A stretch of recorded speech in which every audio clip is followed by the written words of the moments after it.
Hi everyone, आज का topic है इथाइलिन। इथाइलिन एक दूसरा हार्मोन है जिसको हम बोलते हैं ग्रोथ इनहिबिटर। वैसे ये ग्रोथ इनहिबिटर हार्मोन है, लेकिन एक बहुत इंपॉर्टेंट बात, क्वेश्चन आता है, 5 ऑप्शन दिए होंगे, auxin, gibberellin, cytokinin, abscisic acid and ethylene, और आपसे पूछेंगे इन पांचों में से कौन सा ऐसा प्लांट ग्रोथ हार्मोन है जो इनहिबिटर और प्रमोटर दोनों की तरह काम करता है। आई थिंक आपको कुछ दिक्कत हो रही होगी, समझ में नहीं आया होगा, मैं फिर से क्लियर कर देता हूं।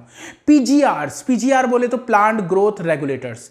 पीजीआर बोले तो प्लांट ग्रोथ रेगुलेटर्स, ये वो हैं जो प्लांट की ग्रोथ को रेगुलेट करते हैं बाय प्रमोटिंग और बाय इनहिबिटिंग। ठीक है, तो दो तरह के हार्मोन होते हैं, growth promoter and growth inhibitor. Growth promoter बताए थे 3, एक था auxin, gibberellin and third one cytokinin. इसी तरह से ग्रोथ इनहिबिटर आपको 2 बताए थे, एब्सिसिक एसिड एंड इथाइलिन। लेकिन इथाइलिन इनहिबिटर तो है ही, लेकिन प्रमोटर की तरह भी काम करता है। तो डायरेक्ट क्वेश्चन आता है, इनमें से कौन सा हार्मोन है जो प्रमोटर एंड इनहिबिटर दोनों की तरह काम करेगा। ठीक है बच्चों, तो अब आपके सामने आ गया इथाइलिन जो ग्रोथ प्रमोटर और इनहिबिटर दोनों की तरह काम करता है, ये लिखा है, स्टार बना दिया, इंपॉर्टेंट टॉपिक है। इसके बाद नेक्स्ट बात आप समझिए, ये एक गैसियस प्लांट हार्मोन है। ये एक ऐसा प्लांट हार्मोन है जो गैसियस फॉर्म में प्रेजेंट होता है। उसके बाद आप क्या देखोगे, एक साइंटिस्ट है, उनका नाम है कजिन, जैसे हमारे कजिन्स होते हैं, उनका नाम कजिन ही कजिन है। ठीक, तो जो कजिन नाम के एक साइंटिस्ट थे, उन्होंने इसको डिस्कवर किया था। किसको डिस्कवर किया था आप बताओगे? इथाइलिन हार्मोन को। प्रिकर्सर कौन है? मिथ्योनिन। क्या मतलब है? मिथ्योनिन वो रॉ मटेरियल है जिससे आपका इथाइलिन बनता है। तो methionine is the precursor for ethylene. उसके बाद ये मिथाइलिन प्लांट में कहां होता है? तो आप बताओगे मोस्ट ऑफ द पार्ट में, प्लांट के मोस्ट ऑफ द पार्ट में आपको इथाइलिन देखने को मिलेगा। It may be root, it may be leaf, flower, fruit and seed. कहां? रूट में, लीफ में, फ्लावर में, फ्रूट में, सीड में, इन सब जगह पर देखने को यह हार्मोन मिल जाएगा। फिर एक और इंपॉर्टेंट बात, इसकी कंसंट्रेशन मैक्सिमम कब और कहां होती है? क्या बताओगे? इथाइलिन हार्मोन की कंसंट्रेशन मैक्सिमम कब और कहां होती है? तो आप क्या बताओगे? जो फ्लावर, जो फ्रूट्स पक रहे होते हैं, पकने का मतलब राइप कर रहे हैं, राइपन जो फ्रूट होते हैं, पके हुए फ्रूट होते हैं, उनमें इथाइलिन बहुत ज़्यादा होता है। दूसरा, जो सेनेसेंस स्टेट में होते हैं, यानी कि एजिंग हो गई होती है, जिन प्लांट के पार्ट्स में एजिंग हो गई होती है, सेनेसेंस हो गई होती है या हो रही होती है, ठीक है, उनके अंदर, तो वो यहाँ पे लिखा हुआ है, maximum synthesis of ethylene occurs during ripening of fruits, मतलब जब फ्रूट पक रहे होते तब, and in the tissue undergoing senescence, मतलब जो सेनेसेंस में स्टेट में आ गए हैं उनके अंदर। तो पकते हुए फ्रूट में या पके हुए फ्रूट में या जो सेनेसेंट प्लांट के पार्ट होते हैं उनमें इथाइलिन ज़्यादा होता है। आई थिंक आपको सेनेसेंस में दिक्कत हो रही होगी। सेनेसेंस का मतलब एजिंग, एजिंग मतलब आप समझ लो बुढ़ापा, मतलब बूढ़ी लीफ, ओल्ड फ्रूट, ठीक है ना, उनके अंदर ये ज़्यादा होता है, पके हुए फ्रूट के अंदर ज़्यादा होता है। ठीक, ये बात समझ में आ गई। तो हमने अभी तक क्या क्या देखा है? हमने देखा है इथाइलिन एक गैसियस हार्मोन है, ये प्रमोटर और इनहिबिटर दोनों की तरह काम करता है। कजिन ने इसको डिस्कवर किया था। प्रिकर्सर मिथ्योनिन है और प्लांट के हर एक पार्ट में मिलता है, इन 2 जगह पर मैक्सिमम होता है। इतनी बात समझ में आ गई। इसके बाद अब हम जो नेक्स्ट पॉइंट को टच करने वाले हैं वो क्या है? देखिए, ये जो कजिन थे, इन्होंने बताया फ्रूट्स को पकाने में पके हुए फ्रूट्स का बहुत बड़ा रोल है। मतलब एक प्लांट है, उसमें 2 तरह के फ्रूट हैं, एक पका हुआ और एक बिना पका हुआ। ठीक है, तो जो प्लांट का फ्रूट पका हुआ हो या फिर प्लांट का वो पार्ट जो पका हुआ हो, वो उस बिना पके वाले प्लांट के पार्ट के लिए क्या है? रिस्पॉन्सिबल है पकाने के लिए। नहीं आई बात समझ? मैं आपको बना के दिखाता हूँ। जैसे मान लो ये एक प्लांट है, इस पर एक ये फ्रूट लगा हुआ है और एक ये फ्रूट लगा हुआ है, ये 2 फ्रूट है। ये कैसा है? राइप है, मतलब पका हुआ है, राइप्ड, राइपेंड। कैसा है? राइपेंड। और ये है अनराइप। कैसा है? अनराइप्ड। ठीक, ये पका हुआ नहीं है, ये पका हुआ है। तो ये पका हुआ फ्रूट जो है इसके पकाने के लिए रिस्पॉन्सिबल है। कैसे? इस पके हुए फ्रूट के अंदर इथाइलिन होगा और वो इथाइलिन यहां से मूव करके इस फ्रूट के पास पहुंचेगा और ये पक जाएगा। तो किसने बताई ये बात? कजिन ने बताई। क्या बताई? कि he suggested that ripened organ, plant का पका हुआ part, are responsible for ripening for unripe banana. अच्छा, बनाना के केस की बात करें, बनाना भी लिखा मिलेगा आपको स्पेशली। बनाना के केस में उन्होंने ये बताई था कि बनाना के केस में जो अनराइप बनाना है, जो बिना पका हुआ केला है, उसकी राइपनिंग के लिए, मतलब उसके पकाने के लिए कौन रिस्पॉन्सिबल है? पका हुआ ऑर्गन, राइपेंड ऑर्गन या राइपेंड फ्रूट। मतलब एक पका हुआ केला बिना पके हुए केले के पकने के लिए जिम्मेदार है। कैसे?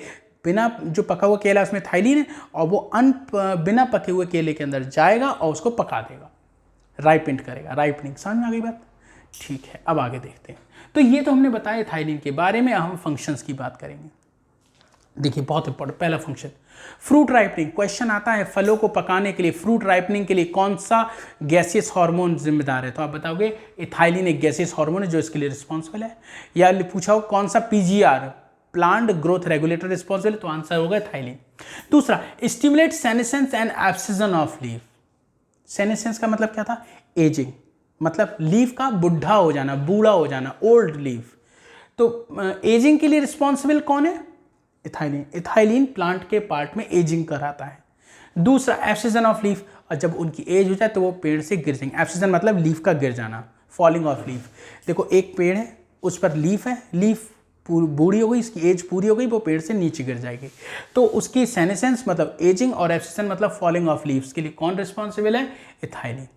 उसके बाद प्लांट की भाई ऐसे ग्रोथ हो रही है, इस तरह से ग्रोथ हो रही है तो लॉन्गिट्यूडनल ग्रोथ है, और अगर वो ऐसे में ग्रो कर रहा है तो वो उसकी कैसी है? Transverse growth. तो ऐसे में प्लांट ग्रो कर रहा है तो लॉन्गिट्यूडनल, ऐसे में ग्रोथ कर रहा है तो कैसा है? हॉरिजॉन्टल ग्रोथ, यानी कि ट्रांसवर्स ग्रोथ। तो ये क्या करेगा? लॉन्गिट्यूडनल ग्रोथ नहीं कराता, ये कैसी कराता है? Transverse growth. लॉन्गिट्यूडनल ग्रोथ को नहीं प्रमोट करेगा, किसको करेगा? Transverse growth. तो उससे क्या होगा? प्लांट का जो रेडियस है, जो प्लांट का जैसे स्टेम है तो उसका रेडियस बढ़ जाएगा, या उसकी थिकनेस बढ़ जाएगी, या स्वेलन हो जाएगा। क्या कह सकते हैं हम? उसकी जो एक्सिस है, वो कैसी हो जाएगी? फूल जाएगी, मतलब स्वेलन हो जाएगी। तो वही लिखा है, innovate longitudinal growth, innovate longitudinal growth, ठीक है, एंड स्टिमुलेट ट्रांसफर ग्रोथ। क्या कर रहा है? ट्रांसफर ग्रोथ को बढ़ा रहा है। तो इससे रिलेटेड आपको 3 पॉइंट लिखे मिल सकते हैं। एपिकल हुक फॉर्मेशन, जो उसका टिप वाला पार्ट है उसमें एक हुक फॉर्म हो सकता है, ठीक है। एपिकल हुक फॉर्मेशन रूट के केस में होता है। किसमें? रूट के केस में। उसके बाद stimulate radial swelling of stem, वही रेडियस बढ़ जा रही है तो स्टेम की रेडियल स्वेलिंग हो जाती है। उसका हॉरिजॉन्टल ग्रोथ ऑफ स्टेम। अब आपको चाहे ये वाला लिखा मिले, ये लिखे, दोनों का मतलब समय, हॉरिजॉन्टल भी यही होता है और रेडियल भी यही होता है, दोनों में इस तरह की ग्रोथ हो रही है, ठीक है ना। तो ये 3 स्टेम मतलब पॉइंट देखने को मिल सकते हैं, ठीक है। आगे देखें, उसके बाद आप क्या देखेंगे? इंड्यूस करता है डेवलपमेंट ऑफ एडवेंटिशियस रूट। अब जैसे कोई प्लांट है, उस प्लांट में भाई या तो एडवेंटिशियस रूट है या टैप रूट है, ठीक है ना। तो टैप रूट हटा देते हैं। एक रूट का टाइप होता है एडवेंटिशियस रूट। अब जैसे मान लीजिए कोई प्लांट है, इसमें रूट बन रही है और वो रूट का टाइप कौन सा है? Adventitious root. तो हमने उस प्लांट की ब्रांच को काट लिया, हमने पेड़ से एक टहनी काट ली, एक ब्रांच काट ली। अब उस ब्रांच को हमने क्या करा? इथाइलिन का उस पर स्प्रे कर दिया और उसको ज़मीन में गाड़ दिया, तो उसमें रूट बनने लगेंगे। जैसे मैंने ऑक्सीजन में पढ़ाया था, ऑक्सीजन में अगर आप गुलाब की टहनी को तोड़ो और डिप करा दो ऑक्सीजन में और फिर उसको ज़मीन में गाड़ोगे तो रूट बहुत तेज़ी से निकलेंगे। ऐसे यहाँ है, एक प्लांट है जिसकी स्टेम कटिंग को लेंगे, उस पर इथाइलिन का स्प्रे कर देंगे तो उसमें एडवेंटिशियस रूट की ग्रोथ तेज़ी से होने लगेगी, ठीक है। तो वही लिखा है यहाँ पे, induce development of adventitious root on various type of cutting. Cutting मतलब कट करके निकाला है। एक और बात कि ये एडवेंटिशियस ग्रोथ ही नहीं करा रही, उसके अलावा लेटरल रूट की ग्रोथ करा रही है और उस पर जो रूट हेयर हैं उनकी ग्रोथ करा रही है। एक क्वेश्चन आता है, लेटरल रूट की ग्रोथ, या हाँ सही बोला हूँ, लेटरल रूट की ग्रोथ एंड रूट हेयर की ग्रोथ के लिए कौन रिस्पॉन्सिबल है? तो आंसर होगा इथाइलिन। और अगर उनने ये पूछ लिया कि ये लेटरल रूट की जो ग्रोथ हो रही है और रूट हेयर की ग्रोथ हो रही है वो क्यों हो रही है, तो आप बताओगे एब्जॉर्प्टिव सरफेस एरिया को बढ़ाने के लिए। भाई सॉइल से वाटर कौन एब्जॉर्ब करेगा? Root hair. सॉइल से वाटर को एब्जॉर्ब कौन करे? Root hair. तो रूट हेयर की अगर आप ग्रोथ बढ़ा दोगे तो एब्जॉर्प्टिव सरफेस एरिया बढ़ जाएगा, तो उससे क्या होगी? ग्रोथ बढ़ जाएगी। ये बात समझ में आ रही है? उसके बाद अगला देखिए, अगला आपको दे रखा है, बहुत इंपॉर्टेंट है, नहीं भूल सकते, breaking of dormancy. Abscisic acid कल पढ़ाया था, तो बताया था एब्सिसिक एसिड क्या करेगा, डोरमेंसी को क्रिएट करेगा। डोरमेंसी बताए थे इनएक्टिव स्टेज, ठीक है ना, प्लांट के किसी पार्ट की इनएक्टिव स्टेट जिसमें वो ग्रो ना कर सके, उसे डोरमेंसी कहते हैं।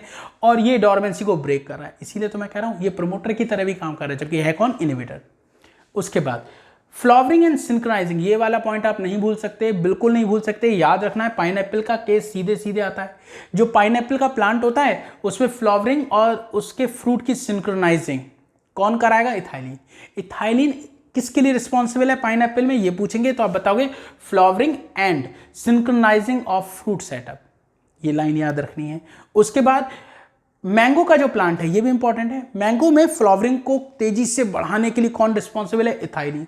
तो देखो मैंगो में इथाइलिन क्या करेगा, फ्लावरिंग को इनिशिएट करेगा, और पाइनएप्पल में फ्लावरिंग और सिंक्रोनाइजिंग फ्रूट सेटअप कराएगा, ठीक है ना। उसके बाद एक ये भी नहीं भूल सकते, कुकम्बर। कुकम्बर मतलब खीरा। देखिए कुकम्बर एक खीरा बोलते हैं, एक प्लांट है जिसमें फीमेल फ्लावर को इंक्रीज करा जा रहा है, ठीक है। अगर फीमेल फ्लावर ज़्यादा बनेंगे तो जाहिर सी बात है फ्रूट ज़्यादा बनेगा। तो कुकम्बर के केस में फीमेल फ्लावर के अमाउंट को इंक्रीज करना, कुकम्बर में फीमेल फ्लावर के अमाउंट को इंक्रीज करने की जिम्मेदारी किसकी है, इथाइलिन की। तो ये सीधा सीधा स्टेटमेंट आपको मिलेगा, आप बिल्कुल नहीं भूल सकते बच्चों, ये लास्ट के तो बिल्कुल नहीं भूलना है, ठीक है।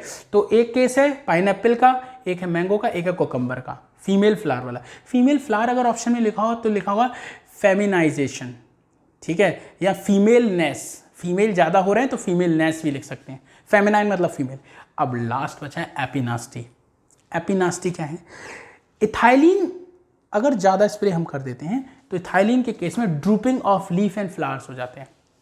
आपने देखा होगा एक प्लांट होता है सिस्मोनास्टी, ठीक है ना, मतलब सिस्मोनास्टी आपने टॉपिक पढ़ा होगा, उसमें एक प्लांट पढ़ा होगा लाजवंती, छुई मुई, छुई में पढ़ा है, टच मी नॉट कहते हैं, टेक्निकल नाम है मिमोसा पुडिका। देखो टच मी नॉट कह दो या मिमोसा पुडिका कह दो या छुई मुई का प्लांट कह दो या लाजवंती कह दो, ये जो प्लांट है इसमें क्या होता है, छूने पर लीफ ड्रूप कर जाती है, मतलब मुरझा जाती हैं, ड्रूप कर जाती हैं, ठीक है ना। स्टेम ऐसे हो ऐसे हो जाए, स्टेम ऐसे है वो ऐसे हो जाए। तो प्लांट की लीव्स की, प्लांट के फ्लावर्स की जो ड्रूपिंग हो रही है वो किसकी वजह से हो रही है, इथाइलिन की वजह से, इसे हम बोलते हैं एपिनास्टी, ठीक है। तो आज के टॉपिक इथाइलिन में हमने देखो क्या क्या पढ़ा, हमने पढ़ा ये गैसेस हार्मोन है, कजिन इसको डिस्कवर किया था, मिथ्योनिन इसका प्रिकर्सर है, मैक्सिमम कब होता है, जब राइपनिंग फ्रूट हो रही होती है, फ्रूट की राइपनिंग हो रही होती है उस समय पे, और जब वो सेनेसेंस में पार्टिसिपेट कर रहा है, मतलब सेनेस एजिंग हो रही होती है तब। उसके बाद लगभग सारे पार्ट्स में होता है। फिर बताया था राइपेंड ऑर्गन अनराइप पार्ट की राइपनिंग के लिए रिस्पॉन्सिबल है। फिर बताया था दोनों की तरह ये काम करता है, प्रमोटर भी और इनहिबिटर भी। फिर ये सारे फंक्शन पड़े, जिससे मैंने बताया था डोरमेंसी, सिंक्रोनाइजिंग वाला ये पाइनएप्पल का केस, मैंगो का केस, और ये वाला केस आप नहीं भूल सकते। ये चार तो आपको याद रखने, सीधा सीधा क्वेश्चन यहाँ से आता है, ठीक है। तो इस वीडियो में बच्चों यहीं तक, इसके बाद हम नेक्स्ट वीडियो में देखेंगे। बाय बाय बच्चों, टेक केयर।